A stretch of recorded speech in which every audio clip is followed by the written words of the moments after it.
ஒரு 10 டேம்பர் இருக்குது, ஒரு 10 விஏவி இருக்குது. 10 விஏவியுமே வந்து பார்த்திங்கன்னா டெம்பரேச்சர் அச்சீவ் ஆகி உங்களுக்கு ஒரு குறிப்பிட்ட 10% தான் க்ளோஸ், 10% தான் ஓப்பனில் இருக்குது அப்படின்ற சினாரியோவில் அந்த வால்யூம் ஆஃப் ஏர் உங்களுக்கு வந்து அங்கே ஏஹெச் வந்து நிறைய சிஎஃப்எம் வந்து டெலிவரி பண்ணிகிட்டு இருக்கும். ஸோ அப்போ அதுக்கு ஃபீட்பேக் கொடுக்கணும்ல, இல்லைனா என்ன ஆகும்னா இங்கேயும் ஏர் வெளியில் போகாது, டேம்பர் வழியாகவும் அந்த விஏவி பாக்ஸ் வழியாகவும் வந்து உங்களுடைய பர்டிகுலர் ஜோனுக்கு உள்ளே வராது, அங்கேயும் வந்து அதிகமான ப்ரெஷரில் ஏர் வந்து ஜென்ரேட் ஆகிட்டே இருக்கும். ஸோ அப்போ என்ன ஆகும்னா இல்லை இடையில ஏதாவது டக்ட் இருந்ததுன்னா டக்ட் வந்து உங்களுக்கு எங்கெங்கெல்லாம் லீக்கேஜ் பார்த்து எங்கே இருக்கோ அதெல்லாம் வந்து ரொம்ப அதிகமாக வந்து டேமேஜ் ஆகாத வாய்ப்பு இருக்குது, இல்லைனா ஏர் வேறு எங்கேயாவது லீக் ஆகிறதுக்கு சான்சஸ் பார்க்கும்.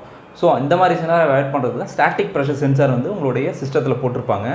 அந்த ஸ்டாட்டிக் ப்ரெஷர் சென்சார் வந்து உங்கள் விஏவிடியுடைய அந்த டேம்பர் பொசிஷன் எவ்வளோ பொசிஷன் வந்து போதும், அப்போ அதுக்கேற்ற மாதிரி அந்த ஏர் ஃப்ளோ வால்யூம் வந்து கண்ட்ரோல் பண்ணுறதுக்காக அந்த விஎஃப்டி இங்கே இந்த ஸ்டாட்டிக் ப்ரெஷர் சென்சார் உங்கள் விஎஃப்டிக்கு போகும், ஏஹெச் உடைய விஎஃப்டிக்கு போகும். அந்த ஏஹெச் விஎஃப்டி வந்து ரேம்ப்